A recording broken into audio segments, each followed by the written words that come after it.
इकडे मराठा आरक्षणाचा मुद्दा पुन्हा एकदा चर्चेत आलाय। मनोज जरांगे पाटील यांनी मुंबईत आंदोलन करायचा इशारा दिलाय। गणेशोत्सवादरम्यान म्हणजेच 29 ऑगस्ट रोजी जरांगे मुंबईत दाखल होणार आहेत। दरम्यान मंत्री छगन भुजबळांनी जरांगेंना टोला लगावलाय।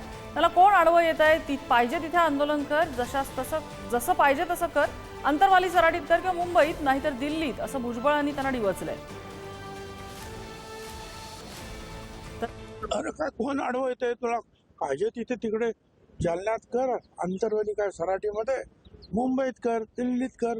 अरे लोकशाही आहे, कुठेही कर, परंतु नियमानं। तुला कोणी विचारलं का? तू आम्हाला शिकवायची गरज आहे का?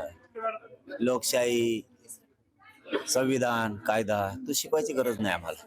कारण इतक्या नासक्या माणसाकडून आम्हाला नियम शिकायची गरज नाही। ज्यांनी जाती जातीतला माणूसच ठेवला नाही, जाती जातीत माणसं गुन्हेगोविंदाने नांदत होते, ते एका जागेवर ठेवले नाही। सगळ्यात मोठा विघातक माणूस ज्यांनी समाजामध्ये तेढ निर्माण केला ते छगन भुजबळ आहे। त्याच्यावरती मी काही बोललो होतो का? त्याला काही बोलायची गरज आहे का? एखाद्या व्यक्तीला कायमस्वरूपी समाजासमोर विलन ठरवणं हे देखील योग्य नाही। माननीय शिंदेसाहेबांच्या नेतृत्वाखाली मराठा समाजाला ज्या आवश्यक सोयीसुविधा होत्या, आरक्षण होतं, ते देण्याचा प्रयत्न झाला। त्यानंतर आजही ते 10% आरक्षण देवेंद्रजींच्या कार्यकाळामध्ये टिकलेलं आहे। मराठा समाजाला न्याय मिळवून देणं ही आमची सगळ्यांची जबाबदारी आहे। परंतु हे करत असताना ओबीसीचं आरक्षण कुठेही कमी होऊ नये, कुठेही त्याला धक्का लावू नये, ही देखील शासनाची भूमिका आहे। त्याच्यामुळे शासनाला सगळ्या समाजांना, समाज घटकांना बरोबर घेऊन जायचं असतं।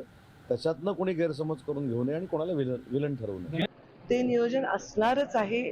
कारण असं आहे की गणेश चतुर्थीचा सण आहे, खूप गर्दी आहे मुंबईमध्ये, इथे पण असणारच आहे, ठिकठिकाणी मंडळाचं आहे। त्यामुळे प्रशासनाचं नियोजन हे असणार आहे की नागरिकांना त्रास होऊ नये आणि आंदोलकांनाही त्रास होऊ नये, त्यांना पण त्रास होऊ नये ते इकडून जात असतील तर, आणि तिथल्या लोकांनाही होऊ नये, हे प्रयत्न प्रशासनाचे असणार.